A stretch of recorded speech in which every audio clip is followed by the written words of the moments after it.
So going back to that then, what is risk assessment? Oh, that's a bit cheeky, George. Oof. Not working again. Why do I keep picking that one up?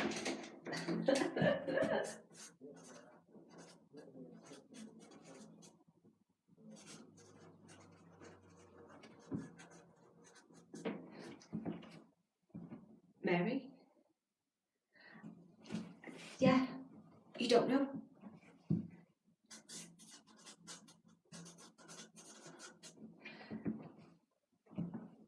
Oh, so is that really what you think? Okay, so you think that it's just a tick box exercise? Okay.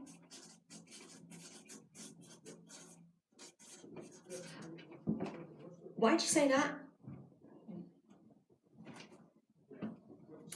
So it was put on one of your occupational health reports and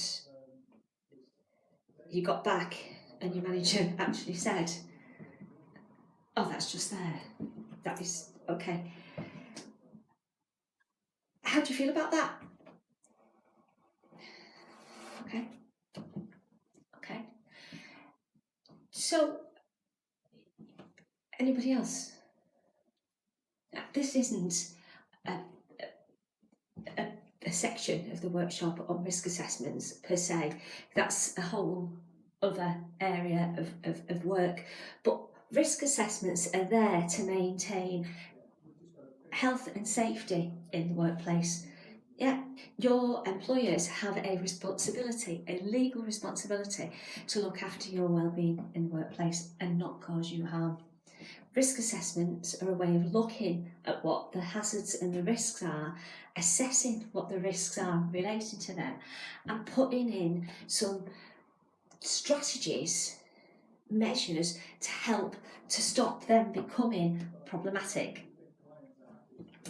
The idea being that they do a risk assessment and they identify what the risks are together. It's not, I can't come in and decide what a risk is in your workplace because I'm not doing that job. It needs to be the people who are doing that job that recognise what the risks are, because I might see totally different to what you'd see. So the idea is that a risk assessment identifies what the risks and the hazards are and makes reasonable plans to address them. If there's more than 5 people working a business, it needs to be documented. If there's not more than 5 people, it doesn't have to be written down. But it actually makes sense, really, doesn't it? Because who can remember today what you did last week? And if you're talking about 6 months, 6 years down the line, you've got probably bubble and squeak chance of remembering what the risk assessments identified and what you planned to do with them. The other thing is to make sure that you keep them up to date, yeah, so that they're done as needed, because things change. So for getting you back to work or helping you in work, how can we look at risk assessments? What does it mean when somebody like me, your occupational health case manager, or the consultant, put us on the report or the letter, whatever you want to call it, put us on that, recommend local risk assessments? What does it mean? And if you don't know, ask. Have any of you, you've seen that on your letters, yeah? Did you question it? Did you get clear answers? Did you actually come away understanding what they meant, or at least a little bit? We've got to question. We've got to question. We can't just go ahead with stuff without questioning. We have absolutely got to question. And if you can't question, you need to question yourself as to why you're not able to question. Okay, so the occupational health recommendation might be local risk assessments in relation to your limitations and your own.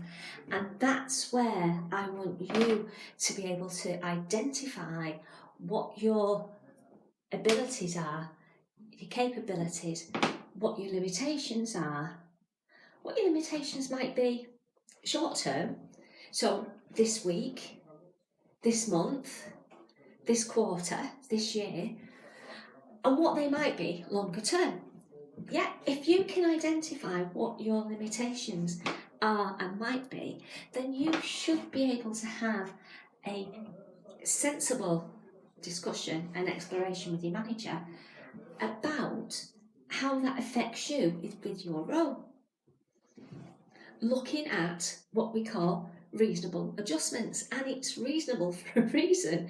Yeah, just because I think something is acceptable and I can't do 104 somersaults are needed to do my job. This is one I've used for years. I need to do 104 somersaults to do my job. I can only do 4.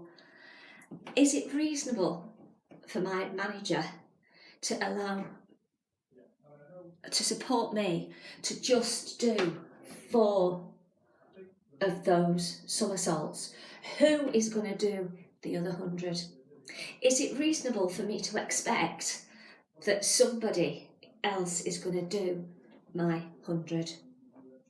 And that's what is meant by reasonable. It's looking at what realistically can be done. Can adjustments be made to help to get you back or keep you in work? And it's looking at them, being aware of the Equality Act and being aware of your honesty with yourself and your honesty with your manager. You can't be expecting them to make adjustments for you in the workplace that you're not making for yourself in life. But you can expect it, you can hope for it, but you've got to be realistic.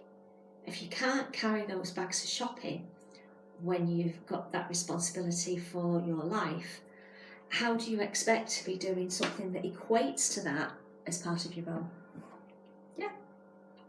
So that's where we're going to explore risk assessments and reasonable adjustments and the Equality Act in relation to communication to help you to get back into the workplace. Any questions? Happy with that so far?